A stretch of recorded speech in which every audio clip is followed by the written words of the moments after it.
नमस्कार दोस्तों, true IQ study के यूट्यूब चैनल में आपका स्वागत है। दोस्त, आज के इस वीडियो में हम डिस्कशन करने वाले हैं यूपी DLED यानी BTC हिंदी के बहुविकल्पी प्रश्न, जो आपकी परीक्षा के लिए अति महत्वपूर्ण है। दोस्त, आप इस वीडियो को बिना स्किप किए हुए अंत तक देखिए, क्योंकि आपके एग्जाम में इसी से प्रश्न देखने को मिलेंगे।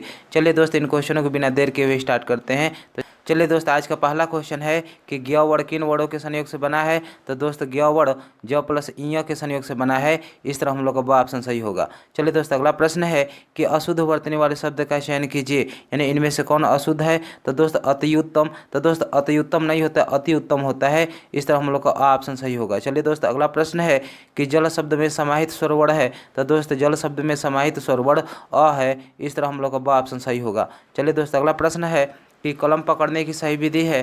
तो दोस्त, कलम पकड़ने की सही विधि पहली और दूसरी अंगुली के बीच में कलम रखकर अंगूठे से पकड़ना, यही कलम पकड़ने की सही विधि है। इस तरह हम लोग का ऑप्शन सही होगा। चलिए दोस्त, अगले प्रश्न पर चलते हैं।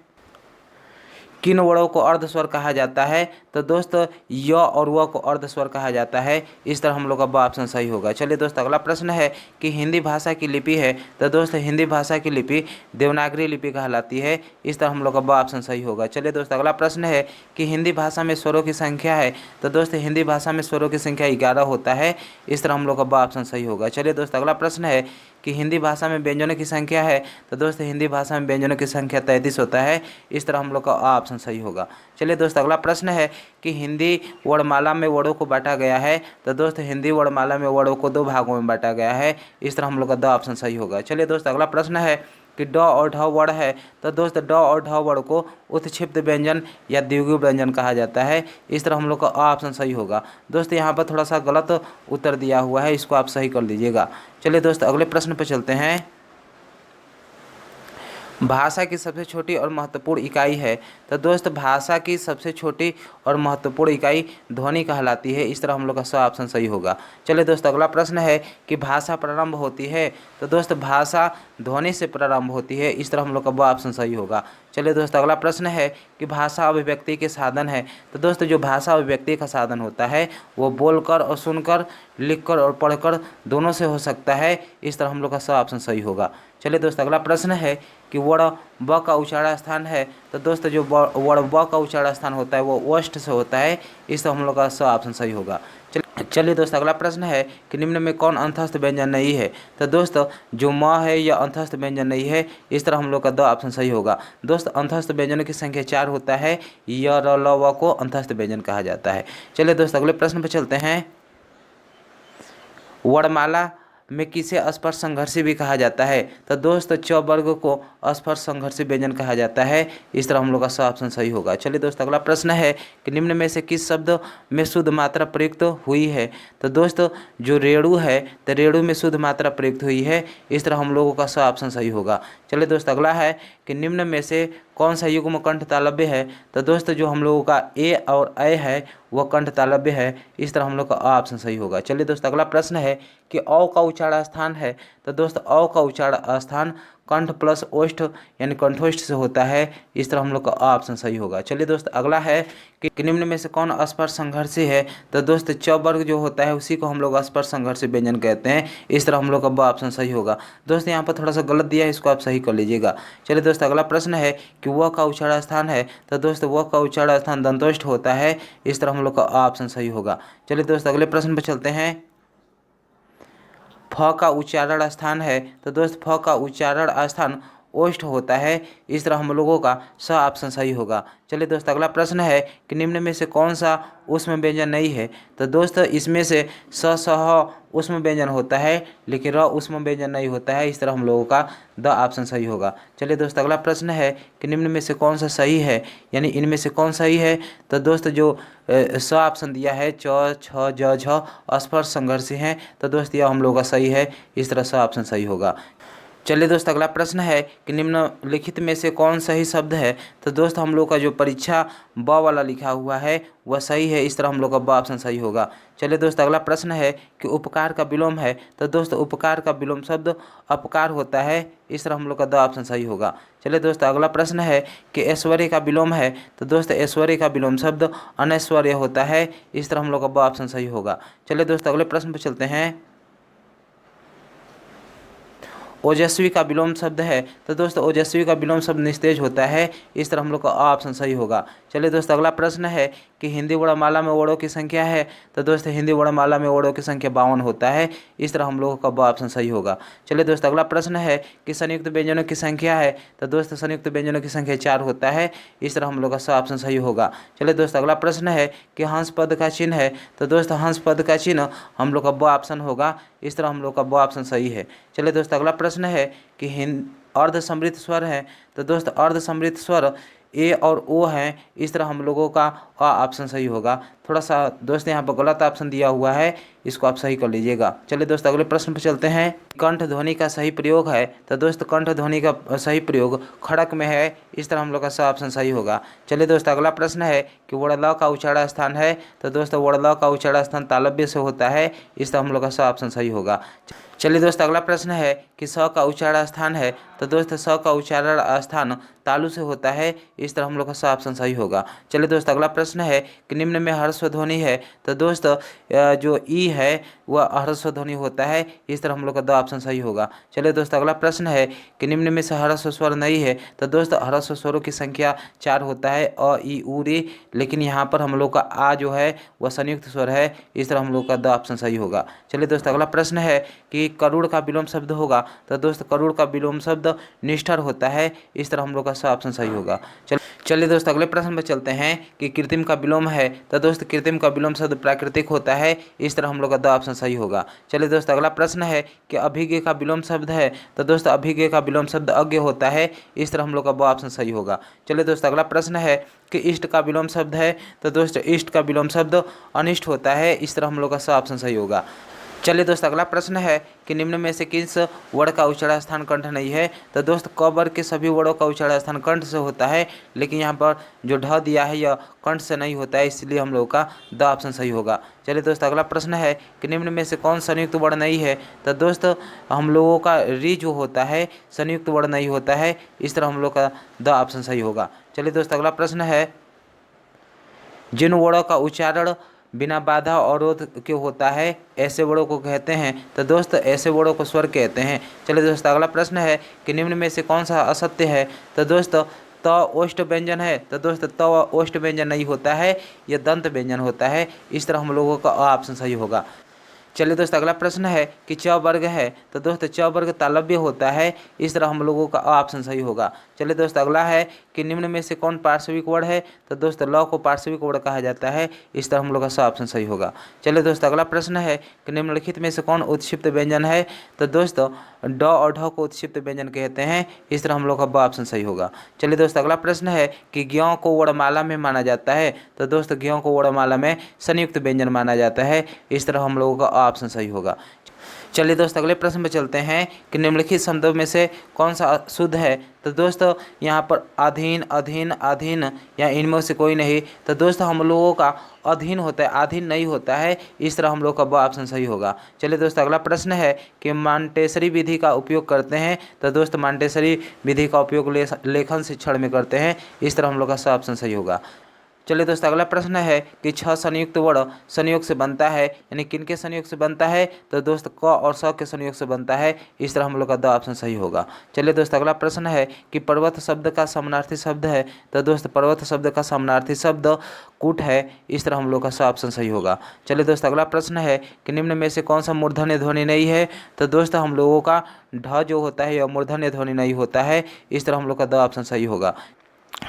चलिए दोस्त अगले प्रश्न पर चलते हैं कि ध्वनि का उच्चारण स्थान के आधार पर होता है, तो दोस्त ध्वनि का उच्चारण स्थान के आधार पर दंत्य होता है। इस तरह हम लोग का ब ऑप्शन सही होगा। चलिए दोस्त अगला प्रश्न है कि दंतोष्ठ से उच्चारित होने वाला व्यंजन है, तो दोस्त दंतोष्ठ से उच्चारित होने वाला व्यंजन फ और वह है। इस तरह हम लोग का अ ऑप्शन सही होगा। चलिए दोस्त अगला प्रश्न है कि संयुक्त स्वर है, तो दोस्त आ, बड़ी ई, बड़ा ऊ, ए, ओ, औ ये सभी संयुक्त स्वर है।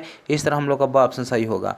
चलिए दोस्त अगला प्रश्न है कि वर्णमाला में अंतस्थ व्यंजन है, तो दोस्त वर्णमाला में अंतस्थ व्यंजन 4 होते हैं। इस तरह हम लोग का अ ऑप्शन सही होगा। चलिए दोस्त अगला प्रश्न है कि वर्ड स स ह कौन से व्यंजन कहे जाते हैं। तो दोस्त वर्ड स स ह संघर्षी व्यंजन कहे जाते हैं। इस तरह हम लोगों का ब ऑप्शन सही होगा। दोस्त यहाँ पर थोड़ा गलत आंसर दिया है, इसको आप सही कर लीजिएगा। चलिए दोस्त अगले प्रश्न पर चलते हैं कि शब्दों को शुद्ध उच्चारण का विकास होता है। तो दोस्त शब्दों का शुद्ध उच्चारण का विकास वाचन शिक्षण के द्वारा, लेखन शिक्षण के द्वारा, यानी दोनों से होता है। इस तरह हम लोग का स ऑप्शन सही होगा। चलिए दोस्त अगले प्रश्न पर चलते हैं कि ध्वनि के नियम का प्रारंभ किया। तो ध्वनि के नियम का प्रारंभ किसने किया था। तो दोस्त गियर्सन ने किया था। इस तरह हम लोग का ब ऑप्शन सही होगा। चलिए दोस्त अगला प्रश्न है कि हिंदी में कितनी बोलियां प्रचलित है। तो दोस्त हिंदी में हम लोग का 18 बोलियां प्रचलित है। इस तरह हम लोग का स ऑप्शन सही होगा। चलिए दोस्त अगला प्रश्न है कि वर्ड द प्लस य से मिलकर संयुक्त वर्ड बनता है। तो दोस्त यहाँ पर ध बनता है। इस तरह हम लोग का ब ऑप्शन सही होगा। चलिए दोस्त अगला प्रश्न है कि वर्णमाला का आशय है। तो दोस्त वर्णमाला का आशय वर्णों के व्यवस्थित समूह से है। इस तरह हम लोग का स ऑप्शन सही होगा। चलिए दोस्त अगला प्रश्न है कि हिंदी भाषा में मूलतः वर्णों की संख्या मानी जाती है। तो दोस्त हिंदी भाषा में मूलतः वर्णों की संख्या 52 मानी जाती है। इस तरह हम लोग का ब ऑप्शन सही होगा। चलिए दोस्त अगले प्रश्न पे चलते हैं कि अयोगवाह है। तो दोस्त अयोगवाह दो होते हैं, अंग और अह। अंगों को अनुस्वार और अह को विसर्ग कहते हैं। इस तरह हम लोगों का अ ऑप्शन सही होगा। चलिए दोस्त अगला प्रश्न है कि रुकना या अर्ध ठहराव किस विराम चिन्ह का घोतक है। तो दोस्त अल्प विराम का घोतक है। इस तरह हम लोग का स ऑप्शन सही होगा। चलिए दोस्त अगला है कि हर्ष, शोक, दुख तथा घृणा आदि का घोतक शब्दों के पश्चात कौन सा चिन्ह लगता है। तो दोस्त विस्मयादि चिन्ह लगता है। इस तरह हम लोग का द ऑप्शन सही होगा। चलिए दोस्त अगला प्रश्न है कि शब्दों को संक्षिप्त लिखने में अपनाया जाता है। तो दोस्त शब्द को संक्षिप्त में लिखने के लिए लाघव चिन्ह का प्रयोग किया जाता है। इस तरह हम लोग का द ऑप्शन सही होगा। चलिए दोस्त अगला प्रश्न है कि शब्द से अर्थ को स्पष्ट करने के लिए अपनाया जाता है। तो दोस्त शब्द से अर्थ को स्पष्ट करने के लिए कोष्टक चिन्ह का प्रयोग अपनाया जाता है। इस तरह हम लोग का स ऑप्शन सही होगा। चलिए दोस्त अगले प्रश्न की ओर चलते हैं कि प्रश्न सूचक विराम का चिन्ह है। तो दोस्त द ऑप्शन प्रश्न सूचक विराम चिन्ह का प्रयोग है। चलिए दोस्त अगला प्रश्न है कि निम्न में से कौन सी ध्वनि अंतस्थ नहीं है। तो दोस्त यहाँ पर जो ब है यह अंतस्थ ध्वनि नहीं है। इस तरह हम लोगों का ऑप्शन सही होगा, क्योंकि अंतस्थ ध्वनि की संख्या 4 होती है।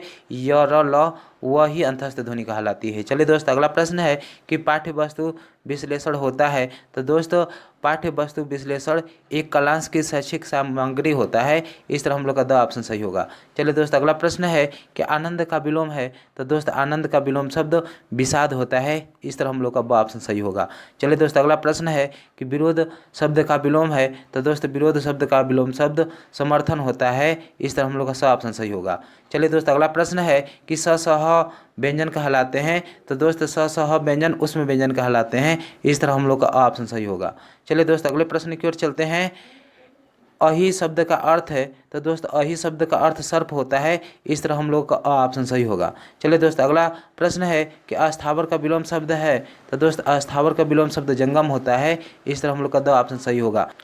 चलिए दोस्त अगला प्रश्न है कि निम्नलिखित में से शुद्ध शब्द हैं। तो दोस्त इसमें से कुमुदनी शुद्ध शब्द है। इस तरह हम लोगों का ब ऑप्शन सही होगा। चलिए दोस्त अगला प्रश्न है कि शुद्ध वर्तनी वाला शब्द है। तो दोस्त शुद्ध वर्तनी वाला शब्द श्रृंगार होता है। इस तरह हम लोगों का स ऑप्शन सही होगा। चलिए दोस्त अगला प्रश्न है कि भाषा संसार का नादमय चित्र है। यह कथन किसका है। तो दोस्त यह सुमित्रानंद पंत का कथन है। इस तरह हम लोग का स ऑप्शन सही होगा। चलिए दोस्त अगला प्रश्न है कि देवनागरी लिपि की विशेषता से संबंधित नहीं है। तो दोस्त शिरोरेखा का प्रयोग अनावश्यक केवल अलंकरण के लिए संबंधित नहीं है। इस तरह हम लोग का स ऑप्शन सही होगा। चलिए दोस्त अगले प्रश्न पर चलते हैं कि भाषा की सबसे छोटी इकाई है। तो दोस्त भाषा की सबसे छोटी इकाई वर्ण कहलाती है। इस तरह हम लोग का द ऑप्शन सही होगा। चलिए दोस्त अगला प्रश्न है कि अनुग्रह शब्द का विलोम है। तो दोस्त अनुग्रह शब्द का विलोम विग्रह होता है। इस तरह हम लोग का द ऑप्शन सही होगा। चलिए दोस्त अगला प्रश्न है कि अब्ज शब्द का अर्थ है। तो दोस्त अब्ज शब्द का अर्थ शंख, कपूर और कमल ये सभी होते हैं। इस तरह हम लोग का द ऑप्शन सही होगा। चलिए दोस्त अगला प्रश्न है कि क से म तक के व्यंजन कहलाते हैं। तो दोस्त क से म तक के व्यंजन स्पर्श व्यंजन कहलाते हैं। इस तरह हम लोग का स ऑप्शन सही होगा। चलिए दोस्त अगला प्रश्न है कि निम्न में से कौन सा शुद्ध समुद्र का पर्यायवाची नहीं है। तो दोस्त जो उर्वशी होता है यह समुद्र का पर्यायवाची नहीं होता है। इस तरह हम लोग का द ऑप्शन सही होगा। चलिए दोस्त अगले प्रश्न की ओर चलते हैं। निम्न में से कौन सा शब्द हिमालय का पर्यायवाची नहीं है। तो दोस्त गिरिजेश जो है यह हिमालय का पर्यायवाची नहीं है। इस तरह हम लोग का ब ऑप्शन सही होगा। चलिए दोस्त अगला प्रश्न है कि निम्न में से कौन सा शब्द सरस्वती का पर्यायवाची नहीं है। तो दोस्तों पद्मा जो है सरस्वती का पर्यायवाची नहीं है। इस तरह हम लोगों का दो ऑप्शन सही होगा। चलिए दोस्त अगला प्रश्न है कि निम्न में से कौन सा शब्द सूर्य का पर्यायवाची नहीं है। तो दोस्त निशाकर जो है सूर्य का पर्यायवाची नहीं है। इस तरह हम लोग का अ ऑप्शन सही होगा। चलिए दोस्त अगला प्रश्न है कि निम्न में से कौन सा शब्द सुंदर का पर्यायवाची नहीं है। तो दोस्त जो मंजूषा है यह सुंदर का पर्यायवाची नहीं है। इस तरह हम लोग का स ऑप्शन सही होगा। चलिए दोस्त अगला प्रश्न है कि उज्ज्वल का समानार्थी है। तो दोस्त उज्ज्वल का समानार्थी धवल होता है। इस तरह हम लोग का अ ऑप्शन सही होगा। चलिए दोस्त अगले प्रश्न की ओर चलते हैं। ऊर्जा का समानार्थी है। तो दोस्त ऊर्जा का समानार्थी ओज होता है। इस तरह हम लोग का दो ऑप्शन सही होगा। चलिए दोस्त अगला प्रश्न है कि गृह कार्य में प्रश्न करवाए जाते हैं। तो दोस्त गृह कार्य में जो प्रश्न करवाए जाते हैं अबोध की दृष्टि से और ज्ञान की दृष्टि से यानी दोनों तरीके से करवाए जाते हैं। इस तरह हम लोग का सब ऑप्शन सही होगा। चलिए दोस्त अगला प्रश्न है कि वाचन शिक्षण की विधि है। तो दोस्त वाचन शिक्षण की विधि संप्रेषण और अनुकरण विधि दोनों ही होता है। इस तरह हम लोग का सब ऑप्शन सही होगा। चलिए दोस्त अगला प्रश्न है कि मौन वाचन शिक्षण का उद्देश्य है। तो दोस्त मौन वाचन शिक्षण का उद्देश्य मनन शक्ति का विकास एवं तार्किक योग्यता का विकास दोनों ही है। इस तरह हम लोग का सब ऑप्शन सही होगा। चलिए दोस्त अगला है कि लेखन शिक्षण का प्रमुख विधि है। तो दोस्तों लेखन शिक्षण की प्रमुख विधि लिखने की कौशल से है। इस तरह हम लोग का ऑप्शन सही होगा। चलिए दोस्त अगला प्रश्न है कि वाचन शिक्षण का उद्देश्य है। तो दोस्तों वाचन शिक्षण का उद्देश्य बोलने के कौशल से और पढ़ने के कौशल से दोनों से है। इस तरह हम लोग का सब ऑप्शन सही होगा। चलिए दोस्त अगले प्रश्न पर चलते हैं कि य र ल व व्यंजन कहलाते हैं। तो दोस्त य र ल व व्यंजन अंतस्थ व्यंजन कहलाते हैं। इस तरह हम लोग का ब ऑप्शन सही होगा। चलिए दोस्त अगला प्रश्न है कि द्विज शब्द का अर्थ है। तो दोस्त द्विज शब्द का अर्थ ब्राह्मण दात पक्षी दोनों तीनों होते हैं। इस तरह हम लोग का द ऑप्शन सही होगा। चलिए दोस्त अगला प्रश्न है कि लिपि विकास का प्रथम सोपान है। तो दोस्त लिपि विकास का प्रथम सोपान चित्रलिपि वर्ण लिपि और अक्षर लिपि तीनों है। इस तरह हम लोग का द ऑप्शन सही होगा। चलिए दोस्त अगला प्रश्न है कि जंगम का विलोम शब्द है। तो दोस्त जंगम का विलोम शब्द अस्थावर होता है। इस तरह हम लोग का ब ऑप्शन सही होगा। चलिए दोस्त अगला प्रश्न है कि दिन का विलोम है। तो दोस्त दिन का विलोम शब्द रात होता है। इस तरह हम लोग का अ ऑप्शन सही होगा। चलिए दोस्त अगले प्रश्न पर चलते हैं कि आनंद का पर्यायवाची है। तो दोस्त आनंद का पर्यायवाची प्रमोद होता है। इस तरह हम लोग का स ऑप्शन सही होगा। चलिए दोस्त अगला प्रश्न है कि इंद्र का पर्यायवाची है। तो दोस्त इंद्र का पर्यायवाची पुरंदर होता है। इस तरह हम लोग का ब ऑप्शन सही होगा। चलिए दोस्त अगला प्रश्न है कि तरंग का पर्यायवाची है। तो दोस्त तरंग का पर्यायवाची उर्मी होता है। इस तरह हम लोग का द ऑप्शन सही होगा। चलिए दोस्त अगला प्रश्न है कि दास का पर्यायवाची है। तो दोस्त दास का पर्यायवाची सेवक होता है। इस तरह हम लोग का अ ऑप्शन सही होगा। चलिए दोस्त अगला प्रश्न है कि विभावरी का पर्यायवाची है। तो दोस्त विभावरी का पर्यायवाची छड़दा होता है। इस तरह हम लोग का द ऑप्शन सही होगा। चलिए दोस्त अगला प्रश्न है कि निम्न में से कौन एक अग्नि का पर्यायवाची नहीं है। तो दोस्त जो अनिल होता है यह अग्नि का पर्यायवाची नहीं होता है। इस तरह हम लोग का ब ऑप्शन सही होगा। चलिए दोस्त अगले प्रश्न पर चलते हैं। कतिपय का समानार्थी है। तो दोस्त कपितय का समानार्थी कुछ होता है। इस तरह हम लोग का स ऑप्शन सही होगा। चलिए दोस्त अगला प्रश्न है कि अर्ध विराम होता है। तो दोस्त अर्ध विराम एक पूर्ण विराम से कम होता है। इस तरह हम लोग का स ऑप्शन सही होगा। चलिए दोस्त अगला प्रश्न है कि विराम का शाब्दिक अर्थ होता है। तो दोस्त विराम का शाब्दिक अर्थ ठहराव होता है। इस तरह द ऑप्शन सही होगा। चलिए दोस्त अगला प्रश्न है कि पूर्ण विराम से अभिप्राय है। तो दोस्त पूर्ण विराम से अभिप्राय पूरी तरह रुकने से है। इस तरह हम लोग का ब ऑप्शन सही होगा। चलिए दोस्त अगला प्रश्न है कि लघु का विलोम है। तो दोस्त लघु का विलोम शब्द गुरु होता है। इस तरह हम लोग का द ऑप्शन सही होगा। चलिए दोस्त अगला प्रश्न है कि पर्वत का समानार्थी होता है। तो दोस्त पर्वत का समानार्थी कूट होता है। इस तरह हम लोग का ब ऑप्शन सही होगा। चलिए दोस्त अगले प्रश्न पर चलते हैं कि पर्वत का समानार्थी है। तो दोस्त पर्वत का समानार्थी कूट होता है। इस तरह हम लोग का ब ऑप्शन सही होगा। चलिए दोस्त अगला प्रश्न है कि निम्न में से कौन सा एक शब्द आकाश का पर्यायवाची नहीं है। तो दोस्त श्रांति जो है यह आकाश का पर्यायवाची नहीं है। इस तरह हम लोग का स ऑप्शन सही होगा। चलिए दोस्त अगला प्रश्न है कि नूतन का विलोम शब्द है। तो दोस्त नूतन का विलोम शब्द पुरातन होता है। इस तरह हम लोग का स ऑप्शन सही होगा। चलिए दोस्त अगला प्रश्न है कि य वर्ण है। तो दोस्त य वर्ण हम लोगों का अंतस्थ व्यंजन कहलाता है। इस तरह हम लोग का ब ऑप्शन सही होगा। दोस्त अगला प्रश्न है कि भाषा शिक्षण के अंतर्गत सुलेख से तात्पर्य है। तो दोस्त भाषा शिक्षण के अंतर्गत सुलेख का तात्पर्य सुंदर लिखने से है। इस तरह हम लोग का अ ऑप्शन सही होगा।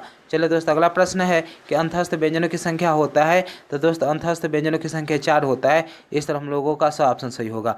चलिए दोस्त अगले प्रश्न में चलते हैं कि स्पर्श व्यंजनों की संख्या है, तो दोस्त स्पर्श व्यंजनों की संख्या 25 होता है। इस तरह हम लोग का ब ऑप्शन सही होगा। चलिए दोस्त अगला प्रश्न है कि निम्न में से कौन महाप्राण नहीं है, तो दोस्त जो क होता है वह महाप्राण नहीं होता है। इस तरह हम लोग का अ ऑप्शन सही होगा। चलिए दोस्त अगला प्रश्न है कि कृष शब्द का विलोम है, तो दोस्त कृष शब्द का विलोम स्थूल होता है। इस तरह हम लोग का स ऑप्शन सही होगा। चलिए दोस्त अगला प्रश्न है कि इनमें से भाषाई कौशल नहीं है, तो दोस्त जो हम लोगों का गद्य जो होता है यह भाषाई कौशल नहीं होता है। इस तरह हम लोग का ब ऑप्शन सही होगा। चलिए दोस्त यहीं पर हम लोग के हिंदी के बहुविकल्पी प्रश्न खत्म होते हैं। दोस्त अगर आप हिंदी वर्णमाला स्वर और व्यंजन के थ्योरी प्लस क्वेश्चन वाला वीडियो नहीं देखे हैं तो दोस्त डिस्क्रिप्शन में लिंक दिया हुआ है, वहां से आप जाकर देख लीजिए। दोस्त तब तक आप अपना ध्यान रखिए और अपने माता पिता के सपनों को साकार कीजिए। जय हिंद, जय भारत, वंदे मातरम साथियों।